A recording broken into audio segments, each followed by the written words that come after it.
ರಾಜ್ಯದಲ್ಲಿ ಇತ್ತೀಚಿನ ದಿನಗಳಲ್ಲಿ ಪ್ರಭಾವಿ ನಾಯಕರ ಹೆಸರಿನಲ್ಲಿ ವಂಚನೆ ಮಾಡುತ್ತಿರುವ ಪ್ರಕರಣಗಳು ದಿನೇ ದಿನೇ ಹೆಚ್ಚಾಗ್ತಾನೆ ಇದೆ. ಈ ನಡುವೆ ತುಮಕೂರಿನಲ್ಲೂ ಕೂಡ ಕೇಂದ್ರ ಸಚಿವ ವಿ ಸೋಮಣ್ಣ ಹಾಗೂ ಹಿಂದುಳಿದ ವರ್ಗಗಳ ಇಲಾಖೆಯ ಕಾರ್ಯದರ್ಶಿ ಶಾಲಿನಿ ರಜನೀಶ್ ಅವರ ಸಹಿ ದುರುಪಯೋಗ ಮಾಡಿಕೊಂಡು ವಂಚನೆ ಮಾಡಲು ಮುಂದಾದ ಪ್ರಕರಣಕ್ಕೆ ಸಂಬಂಧಪಟ್ಟಂತೆ ವ್ಯಕ್ತಿಯೋರ್ವನನ್ನ ಪೊಲೀಸರು ಬಂಧಿಸಿದ್ದಾರೆ.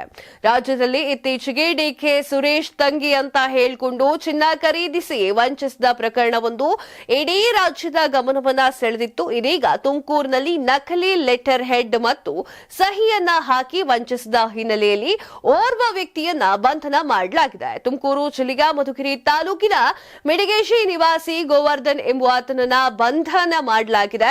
ಸಚಿವ ವಿ ಸೋಮಣ್ಣ ಮತ್ತು ಕಾರ್ಯದರ್ಶಿ ಹೆಸರಿನಲ್ಲಿ ಗೋವರ್ಧನ್ ಎಂಬಾತ ವಂಚನೆಗೆ ಮಾಡಲು ಪ್ರಯತ್ನ ಮಾಡಿದ್ದ ಅಂತ ಹೇಳಲಾಗ್ತಾ ಇದೆ. ಈತ ಗೃಹ ಸಚಿವರ ಹೆಸರಿನಲ್ಲಿ ವಂಚನೆ ಮಾಡಿದ ಬಳಿಕ ಕೇಂದ್ರ ಸಚಿವರ ಹೆಸರಿನಲ್ಲಿ ವಂಚನೆಗೆ ಯತ್ನವನ್ನ ಮಾಡಿದ್ದಾನೆ.